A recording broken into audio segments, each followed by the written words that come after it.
Muling pinatindi ni Senador Rodante Marcoleta ang kanyang panawagan para sa pantay na hustisya matapos niyang questioning ang Independent Commission for Infrastructure o ICI sa di umano'y pagkakabigong isama si Leyte Representative at dating House Speaker Martin Romualdez sa listahan ng mga opisyal na nirerekomendahang kasuhan kaugnay sa multi-billion peso flood control corruption scandal. Sa isang eksklusibong panayam sa The Spokes program ng Bilyonaryo News Channel, sinabi ni Marcoleta na bagaman positibong hakbang ang ginawa ng ICI sa pagsasampa ng kaso laban kina Sen. Jinggoy Estrada, Sen. Joel Villanueva at dating Ako Bicol Rep. Zaldy ko, hindi umano ito dapat huminto sa mga tinaguriang maliit na isda. Ayon kay Marcoleta, ang hindi pagsama kay Romualdez na pinsan ni Pangulong Ferdinand Marcos Jr.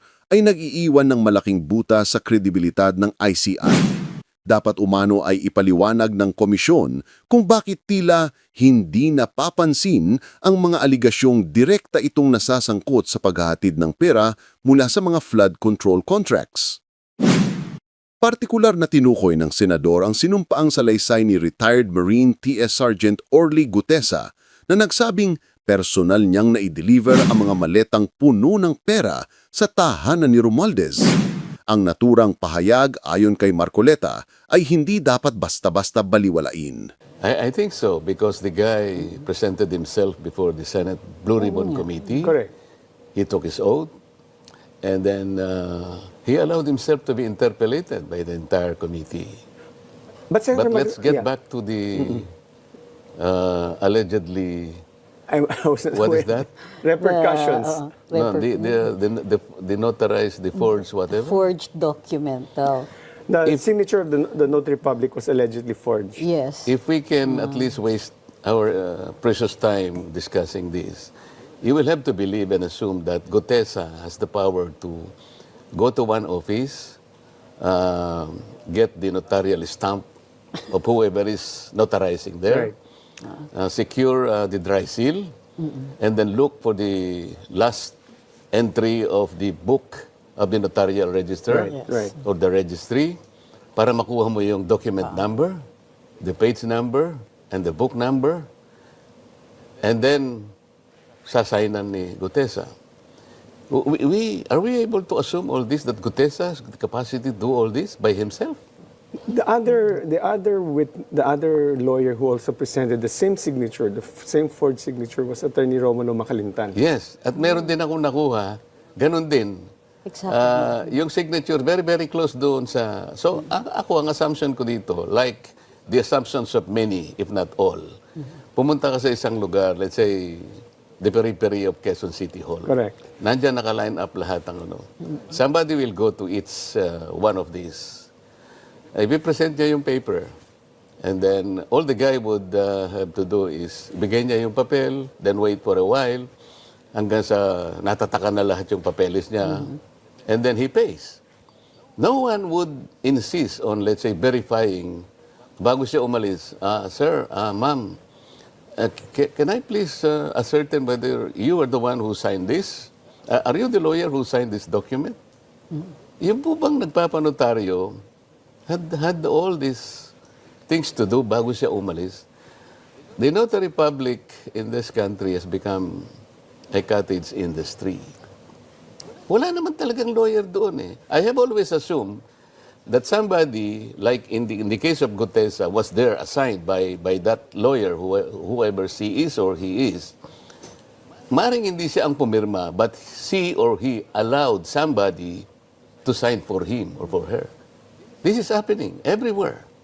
Sa This totoo is lang, something that we should recognize. sa totoo lang, kinagawian talaga dito yan eh. Diba? Pagkatapos yung puro na tao, ang i-ostracize, and he will be discredited by...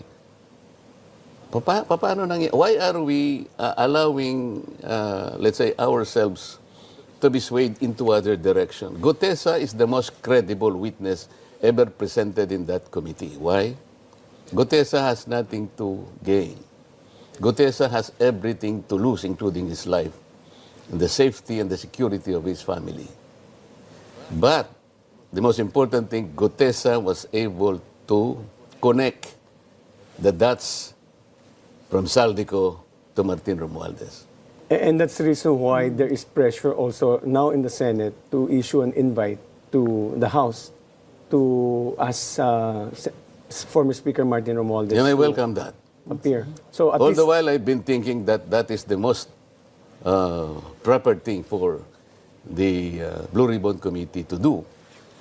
Why is it that all the personages mentioned by Gutesa in his sworn affidavit, like a certain John Paul Estrada, and Mark Texay, allegedly the ones who were receiving the money and then counting the money in the house of from the house of Saldico in Valle Verde, then to be transported in his house in BGC, and from there, yung leftovers kasi like the one he mentioned that was December 2024. Sabi niya, ito po mine-mention ko special because this is pinakamalaki pong delivery namin.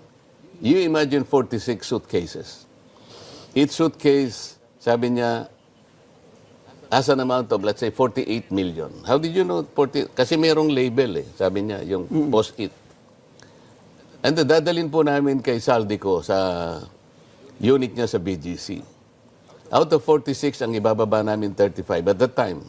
So 11 ang naiwan, 35 ang dinala kay Martin Romualdez.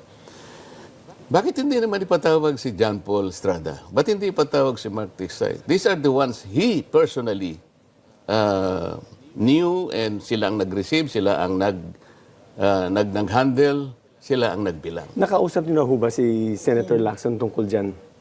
In the concern that you have that, why didn't you send yung pwedeng isamon yan, di ba? It's a Palagi subpoena. yung sinasabi. Unang-unan, bago kami nag-iwahiwalay.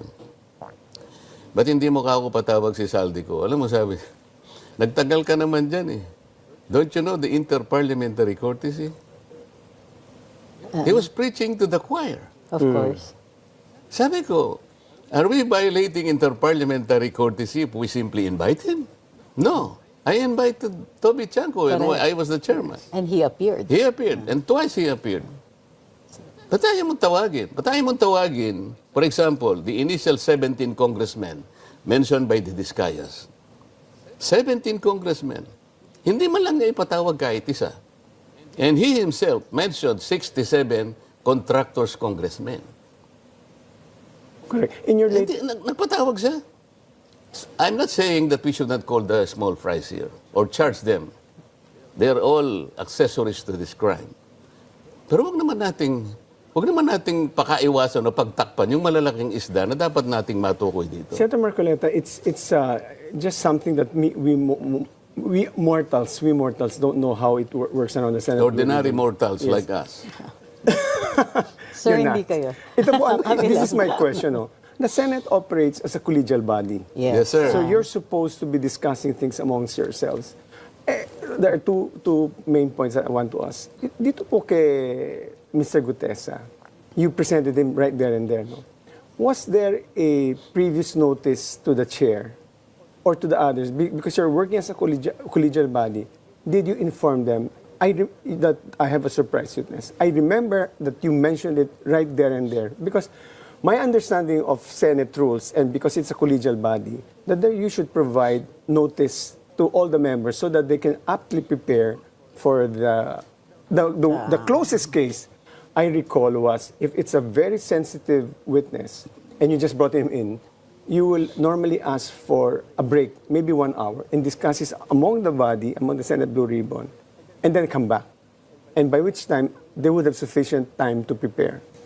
Why wasn't it? I remember you asked permission, and Senator Ping Lacson said yes. But as a general practice, don't you as a collegiate body inform each other? Let's say, sabi ni Senator Ping Lacson, meron din siyang surprise witness. So, binandera niya sa publiko, meron siyang witness. Hindi ko po alam kung sabay naka-adjourn kayo ngayon. Will you be meeting first to discuss sino ba itong surprise witness? I think, shouldn't he be obligated to inform the fellow committee members, Blue Ribbon? First, to the initial question you raised, Yeah. bakit hindi ako nagkaroon ng pagkakataon na i-discuss sa kanila? Correct. Kasi, nung na-meet ko si Gutesa through Mike Defensor, there was a little time. Hindi naman ako naniwala na may tao nga palang may gustong gumawa ng... Sabi ni Mike Defensor, i-meet po lang siya because for 2 months, hinahanap ka raw niya, nalaman ko through my emissaries here, ikaw ang hinahanap niya. Gusto lang niyang makausap ka because meron daw siyang sasabihin. Sabi ko, paano ito mag-aalas 2 na? Ang ano namin, ang session namin is 3 o'clock. This was the day before ho ba ng Blue Ribbon? Yes, yes. Hindi ko na alam kung anong date. Sabing ganon, hindi, we're in Manila. Kung saan mo gusto, malapit sa'yo para lang makita mo yung prepared statement. O can you go to this escape? Kasi yun lang ang alam kong malapit. That's 5 minutes away from the Senate. So pumunta ako. Okay? Doon ko nakita na, sabi ko, matindi tong statement mo. Are you prepared to make yourself available before the committee? Yes, sir. O sige, sabi ko, panotaryo mo. That's for my benefit only kasi hindi ako naniniwala na matapang siya talaga. I don't know him. Okay, so kung talagang buo ang loob mo, pumunta ka bukas sa Senate before 9 o'clock ng umaga. Okay. Sino kasama mo? Ako lang po, sir. Anong sasakyan mo? Sir, nakamotor lang po ako.